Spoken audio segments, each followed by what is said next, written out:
the Jewish state. Rosalind, so Benjamin Netanyahu there saying that the conflict has raged for nearly a century because the Palestinians refuse to accept the Jewish state. In terms of the bigger picture, Rosalind, how much has that speech either helped or hurt the peace process? Well, I suppose if we were to talk to Palestinians who are watching this speech, they probably would say that they don't believe that the Israeli government under Benjamin Netanyahu is committed to returning to the peace process without any conditions and without trying to negotiate in good faith. I have heard conflicting analysis from some of the AIPAC delegates here today, some suggesting that there is a true desire for peace on the Palestinian side.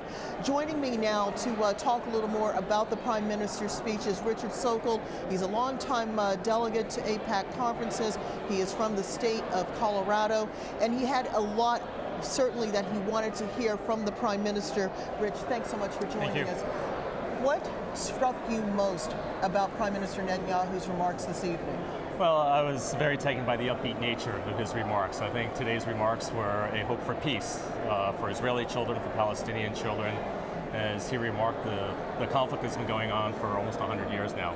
And enough bloodshed, enough killing, enough violence. It's time to open up a new chapter, and I certainly hope and pray that we can. Just as I'm sure people in the Palestinian areas are praying, Israelis are praying, we're all praying for peace. When the Prime Minister brought up the point of no 1967 borders, did he make it sound as if that would not be the final borders or not the starting point? How did you interpret his comment there? Well, we all know the past negotiations between the Israelis and the Palestinians have talked about land swaps. And the hope is that we'll draw a line that will be a secure border with most of the Jews on one side of the line and most of the Palestinians on the other side of the line. And certainly that's not the 1967 border, but I want to say I don't think it's because of the settlements, it's because of Israel's defense needs. People have to realize that Israel is only 9 miles across at its thinnest point, so that's not a defensible border. I found it striking that he did not mention by name Mahmoud Abbas, Abu Mazen, the president of the Palestinian Authority. What does that signal to you about the political way forward in terms of trying to get this peace process restarted, as it were?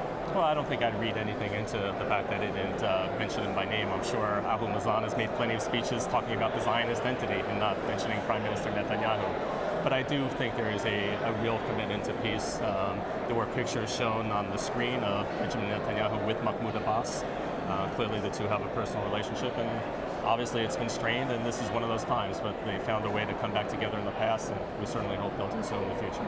And finally, to use a TV term, the Prime Minister teased his remarks before the U.S. Congress on Tuesday. What will you be watching for him to say and to explain during his speech on Tuesday? Well, I think it's very important. We've heard from the President of the United States this week that Prime Minister Netanyahu outlined his vision for peace, what he thinks a final peace agreement will look like, how the two sides can put the conflict behind them. And I think he's going to address that head on tomorrow in the U.S. Congress. All right. Richard Sokol of Colorado, thanks so much for joining us on this very late evening here in Washington. My pleasure. Thank you. Darren, I will turn it back to you in the studio in Doha. All right, Rosalind, thank you very much. Let's get more reaction now on Netanyahu's speech.